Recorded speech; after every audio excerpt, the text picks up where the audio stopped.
Ms. Streep now. We've seen her in many guises. We've believed her in every single one of them.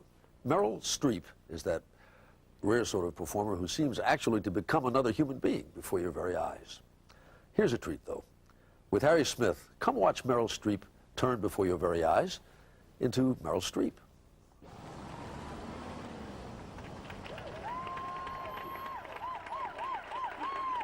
Meryl Streep, what I would consider the greatest female actor of her generation.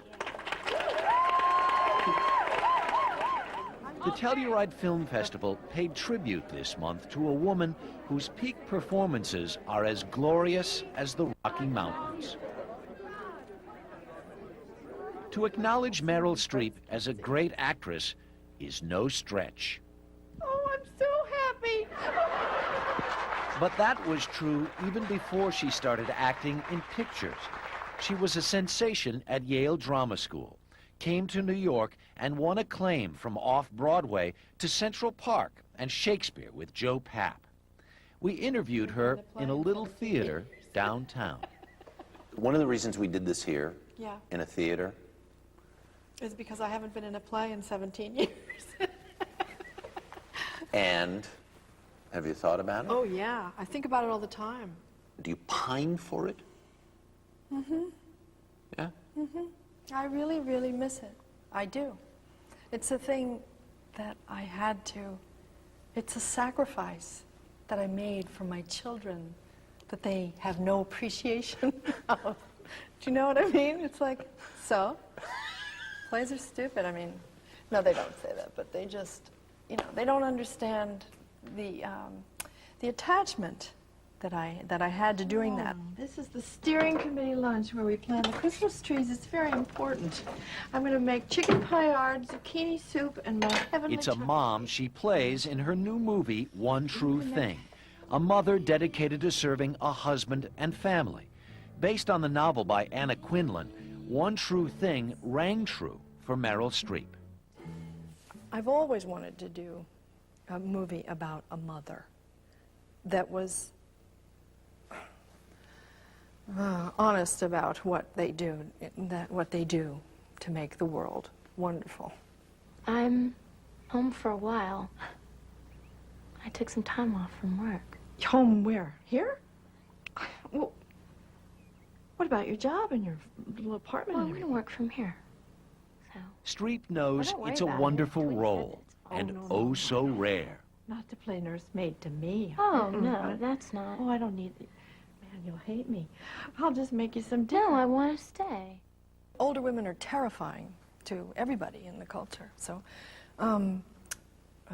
they're terrifying to women, and they're terrifying to men.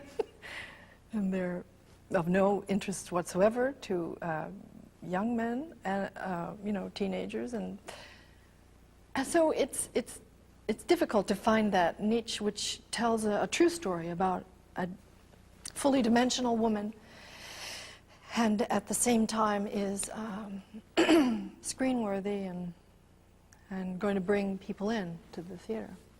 Every time I see you on screen, whatever role it is you choose, the second I see you in it, you own it. Your voice is different. You physically may be different. How do you do that? Oh, well, that's acting. I mean, it is. That's what I like to do. That's total immersion into possibility. What a life I could imagine I lived.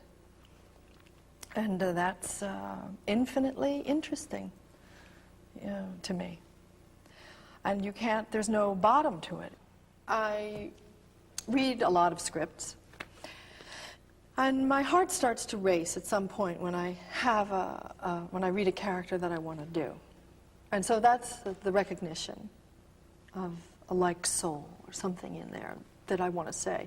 I'm so inscrutable to myself. I don't really know, you know, I've never been in analysis, and I don't understand very much about why I do what I do. This is why, you know, I've been very shy to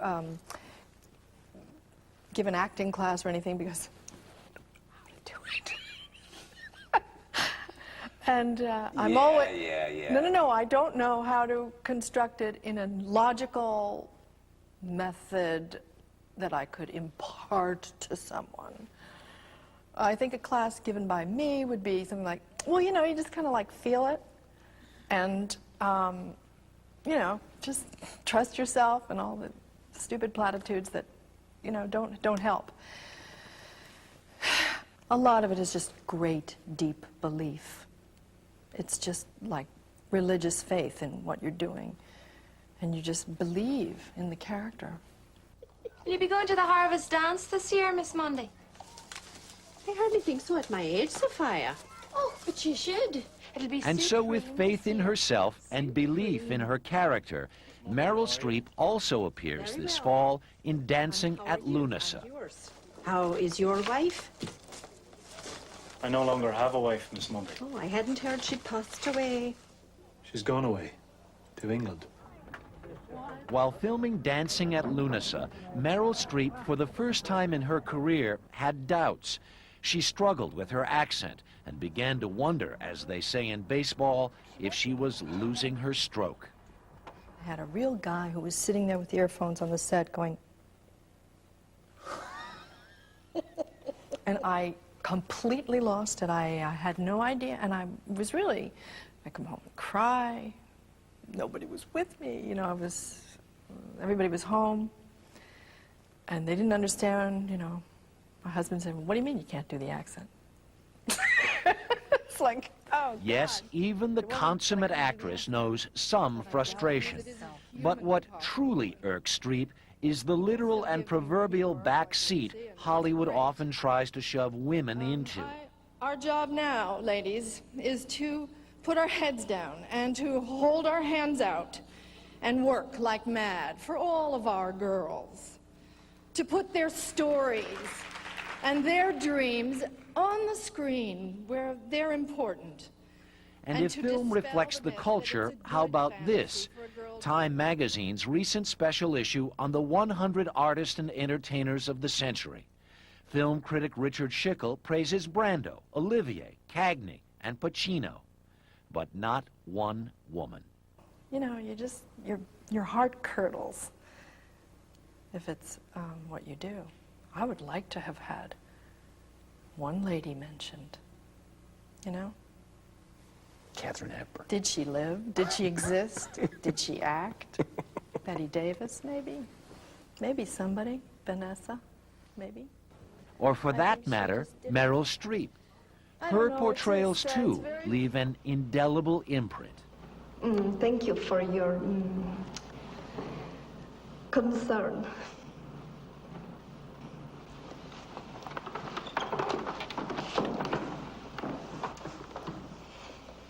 Goodbye. Is what you do an art?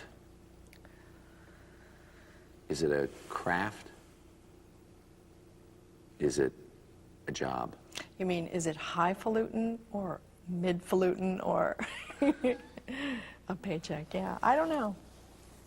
When other people do it, sometimes when I watch other people do it really well, I think it's beyond an art, you know, it's like making music. But at its best for you? At its best, it's like flying, you know, it's great. It's great. And that's the part I wouldn't give up, and that's the part I won't give up, even though I love my children and being home and doing what they need me to do. I certainly also need to express myself in this way.